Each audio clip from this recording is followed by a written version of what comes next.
I'm actually mad about this. Someone decided to do a list that features Christmas movie comparisons to NFL quarterbacks.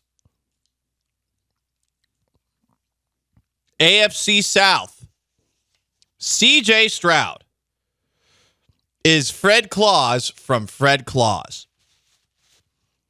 Stepped into the role not knowing if he could do the job and saved everything. This is from SB Nation's Every NFL Quarterback as a Christmas Movie Character. Here's why I'm insulted by that. One, Fred Claus in that movie, if you've watched it, is like a loser. Two, that is the worst Christmas movie I've ever seen. It is the worst Christmas movie I have ever seen. Yeah, and I'm counting the Hallmark ones, the Netflix ones, all of the streaming ones. It is the worst movie I have ever seen. Any movie that has a Christmas tree in it, this is at the bottom of the list. Sean, it's got Paul Giamatti. Love it. Vince Vaughn. Love it. Elizabeth Banks. Love it. And is an abortion. I know. It is a horrible, horrible, awful movie. Now, was I a little distracted by the two very loud, morbidly obese Floridians that were sitting in front of me when I saw this in theaters? Maybe. But this movie is so bad. And all I'm going to say is go watch Fred Claus dancing with this elf that wants to bang Elizabeth Banks. Just watch it, and you'll understand why that movie is terrible. I wanted to rip my skin off during that scene. It just made me cringe so hard. Because Vince Vaughn is teaching an elf who's trying to impress a girl how to dance, and then he stumbles while dancing, and she walks in, and he like acts like he needs to kill himself because she saw him stumble while dancing. And then somehow he figures it out at the end. You know why? Because he busted out a British accent. The magic of Christmas and Vince Vaughn. I like it because it's Vince Vaughn playing Vince Vaughn, and that's always can't go. It can't be too bad of a movie when it's just. Also, I've only ever seen it in bits and pieces on like TNT, like right around now. So I have a lot of outs with it. So I probably have only seen like a couple scenes at a time every few years. But I don't know. Giamatti's good. Vince Vaughn, Elizabeth Banksing. It's a good movie. Multiple people have said it's a good movie, and honestly, I just question everything about these people that are saying it's good. I think it's the Floridians in the movie theater that ruined it for you. Another person texted, an abomination was the world you were looking for, dingus. No, I said the right word because they did not complete the making of that movie. They clearly did not. That thing is not complete. It's not. There's no plot. It's terrible. Oh, no plot. It's Vince Vaughn. He's Vince Vaughn. He's Vince Vaughn. He's brothers with Santa Claus. Santa Claus can't deliver presents on Christmas Eve, so Vince Vaughn has to step in. Wow. It's Rudolph the Red-Nosed Reindeer, except for it's the drunk brother instead of Rudolph. It's Vince Vaughn. Yeah. Awful. Also, the biggest reason to be upset is Will Levis got Detective John McClane from Die Hard in this. What? Yeah. What? Trevor Lawrence got Prancer, the reindeer. Not even from a movie, I don't think. Do you think... Hang on a second. Let's talk about Will Levis. Do you think John McClane, after getting hit in the back, would act like he was dead, only to be standing on the sideline 5 minutes later like nothing was wrong, when CBS is telling us that the thing that happened to Will Levis is the worst injury we've ever seen? They cannot show a replay. Let me do these pop culture blogs. Let me do it. Oh. This one's also going to make you upset. Oh, no. Geno Smith. Someone that we've mentioned already today on the show. He got Billy Mack from Love Actually. Oh, my God. Pulled off a mammoth comeback to become a rock star again. Honestly, that works for Drew Lock, too.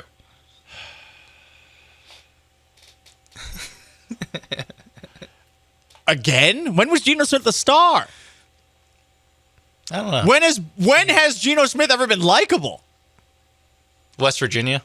I'm not even sure about that. Anyway, that is a terrible list. That website should be canceled. It's the Paul Gallant Show, ESPN 97.5 and 92.5. Kirk Cousins got the piece of asparagus from VeggieTales, The Star of Christmas. See, that's kind of funny. Again, with all these to take the listeners behind the curtain a little bit. To get all 32 is hard. Yeah, because you can't do like just 5. You can't do just 10. Like if we're going to do this idea, you have to do all 32. Yeah. And, some of them aren't going to be that good. Some of them, you're not really going to put a lot of thought into. You don't have to do all 32, though. You could do tiers of quarterbacks and then separate the quarterbacks by tiers and then make a Christmas character attached to all of them and tie all the themes together. I don't know. I used to do that all the time. Whatever. It's fine. Wait, no so who would be deal. Fred Claus in that case? Who would be Fred Claus? Yeah. Tommy DeVito? Just a fun guy? Not that good? Who's DeVito's backup? Because I never want to see DeVito's backup. Ouch. What? I don't. That is a terrible list. If you or someone you know has a gambling problem, call 1-800-GAMBLER.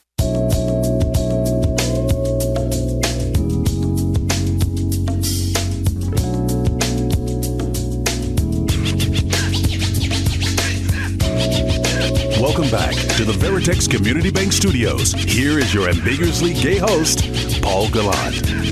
So, SB Nation put together a list of quarterbacks as Christmas movie characters. C.J. Stroud is Fred Claus from Fred Claus, starring Vince Vaughn. Vince Vaughn plays Fred Claus. I think it's an insult on C.J. Stroud's name. Sean told me that the person who is listed for George Bailey is going to frustrate me even more. I think it'll frustrate you. Do you want to know who it is? I guess. It is NFC North quarterback for the Chicago Bears, Justin Fields. Well, that's making it seem like Justin Fields is a victim of his ever terrible situation that constantly has given him bad hand after bad hand, when I believe that Justin Fields is just not a very good thrower of the football and thus is not that good of a quarterback. Yeah, it says poor dude can't catch break. Which, if you're only judging it off of Sunday's game. Off of Sunday's game, fair point. I mean, that should have been a Hail Mary touchdown victory. Yeah. And there's another touchdown they got. Correct. Robert Tonyan, I think, dropped that one. Yeah, that's not that bad. So I love It's a Wonderful Life. I cry at the end of that movie every single time I watch it. Even though it's an old movie and it's a little slow and it doesn't hold up great, still love it. Me and my sister watch this every single year. We can quote the whole movie. And again, when you watch a movie enough, you'll start to make fun of it. Because once you've enjoyed it, all the times you can enjoy it, now you just got to make fun of every little thing that you remember because of nostalgia purposes or whatever. Every time that I watch George Bailey speak to women in this movie, I wonder if he's a virgin. And I know that he's not because he has children, but let's just start with like the opening one-liners he has as a kid when he's talking with his eventual wife.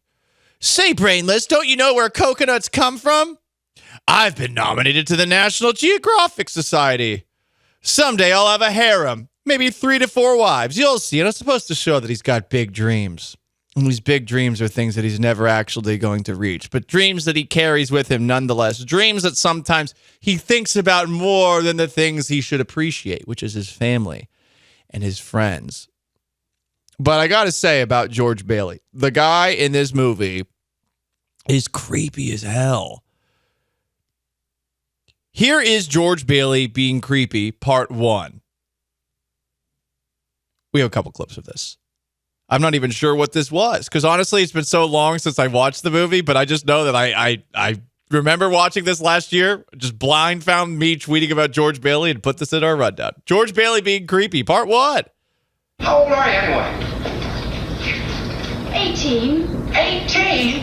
That was only last year you were 17. Too young or too old? Oh, no. Just right. Your age fits you. What? You look a little older without your clothes on. I mean, without a dress, you look older. I get younger. You look, you just, oh, no, right here. Sir, By train, please. A pox upon me for a clumsy lout. Your caboose, milady. You may kiss my hand. Say, hey, Mary. Hey, Mary. Yes, I was wondering. And she walks off. She walks off because she's creeped out by him. And she's not entirely creeped out by him. She's clearly crazy about him, but he's just so damn awkward. And I'm wondering how he actually pulls this thing off. How old are you? 18? Too old? That's also a weird question. Wild line. What? Oh, no, you're just right. When did this movie come out? You're just right, Mary. Mary. Here's George being creepy part 2. I'll give you the moon, Mary. I'll take it. And what? Well, then you can swallow it. It all dissolves, see? And the moonbeams that shoot out of your fingers and your toes and the ends of your hair. Am I talking too much? Yes! That guy had it right. The way that George Bailey asks about like swallowing the moon makes me wonder what else he asks Mary about. Okay. What? Did no one else think that? No. Too young. No, too old. Too old. Too old. What? Does the movie just end if he says too old? Like what? He goes straight to jail. Just The paddy wagon comes by and they toss him in. I wish I was never born. I always had big dreams. Oh boy, that movie's great. A couple of hot takes on Love Actually, which, if we're being honest, is really a movie that's about British propaganda. First off, there's this ugly ass dude named Colin, who is a nobody, this clearly very terrible at his job waiter who believes that since he is British, should he traverse to the United States of America, he's just going to get laid with American lady after American lady. Here is a clip of Colin, who honestly, I just don't like him. So I should just go to America. Okay, these are ready to go. I would get a girlfriend there instantly. What do you think? I think it's crap, Colin. That's where you're wrong. American girls would seriously dig me with my cute British accent. You don't have a cute British accent. Yes, I do. I'm going to America. Colin, you're a lonely, ugly arse, and you must accept it. Never. I am Colin, god of sex. I'm just on the wrong continent, that's all. I respect the confidence. Here's why I hate that quote. Because it's true. It's true. If you have an accent, you have a cheat code. How do I know this? Because I once saw one of my friends pull out, by the way, he was married, pull out an Australian accent to seal the deal with somebody. This same person, this is a big bummer for me. This is a big L in the L column. This same person told me that her boyfriend was on an oil platform. But my friend busts out a, C- Australian accent. Next thing I know, she is sitting in his lap with her hand on his inner thigh. What is this? I don't know, but it does work. The British accent works. The Australian accent works. All the accents work, except for the one I have if I'm drunk. The Boston one. That one doesn't work. What's the deal with accents? So, I hate Colin. I hate that he goes to America, some random small town in Wisconsin, and hooks up with Denise Richards, Shannon Elizabeth, January Jones, Carmen Electra. Like, he hooks up with like a bunch of smokes at a small town in Wisconsin. And basically the movie is telling you that, yeah, we British, we can come back and we can colonize your women. The most unrealistic part about that is that all those women would be in small town Wisconsin. That's the most unrealistic they part would all about be it. heifers too. Let's be honest. I guess January Jones could, but only her. because of the blondness. Yeah. Stereotyping. No, I think she's also from. No, she might be from somewhere else. Never mind. I don't know where she's from. Probably California. Now that I say it, she's probably like an actor's daughter. She looks more like she would have been from Germany. So let's be honest there. Anyway, as we're continuing this movie, Love Actually is merely British propaganda. So the guy who's the British Prime Minister, I'm forgetting what that guy's name is. Hugh Grant plays the British Prime Minister. Billy Bob Thornton plays the United States president.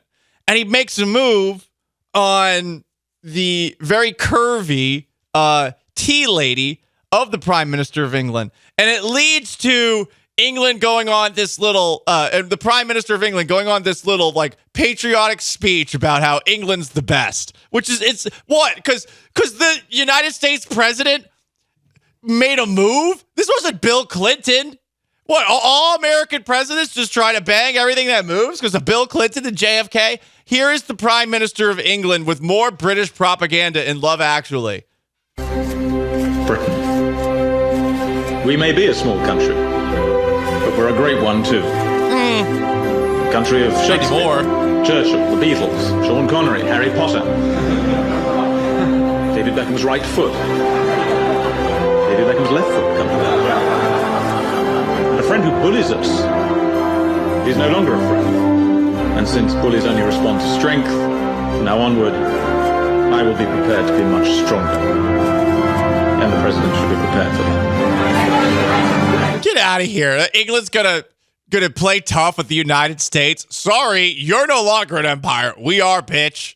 Oh, because the president was nice to your tea lady. Like, it was probably like a England 10 and like a Dallas 3. Like, come on. What are we doing here? This movie is straight up, Sean Maves, British propaganda.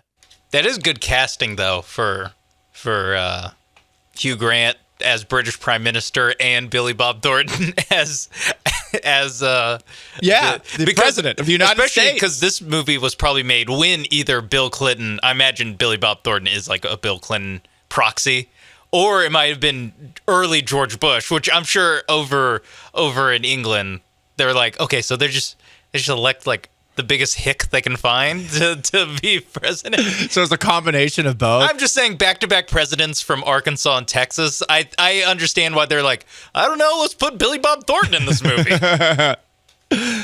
There's only one part of this movie which makes me think, okay, well, there are some cool British people out there. This person seems to be like Russell Brand in 40 years, like a fictional character by the name of Billy Mack. And this would be Russell Brand if in Forgetting Sarah Marshall, Aldous Snow, the character that he plays, this musician, is a real person. Billy Mack doing anything in this movie is the best part of this movie. Ask me anything you like, I'll tell you the truth. The best shag you ever had? Britney Spears. Wow. No, only kidding. She was rubbish. Okay, here's one. How do you think the new record compares to your old classic stuff? Oh, come on, Mikey. You know as well as I do, the record's crap. But wouldn't it be great if number one this Christmas wasn't some smug teenager, but an old ex-heroin addict searching for a comeback at any price? All those young popsters come Christmas Day, they'll be stretched out naked with a cute bird balancing on their balls. And I'll be stuck in some dingy flat with my manager, Joe, ugliest man in the world. Miserable because our gamble didn't pay off. So if you believe in Father Christmas, children, like your Uncle Billy does, buy my festering turd of a record. He's the best character in that movie. Every scene with him is by far the best. They should have made a spinoff with Billy Mack. I would have watched it. Literally like they did with Aldous Snow. Seriously. From Get Him to the Greek was good. Yes. It was pretty good. No, it was really good. But you just want Aldous Snow. I wanted a Billy Mack spinoff, and I don't know if the actor who plays him is still kicking, but it has not happened. So anyway,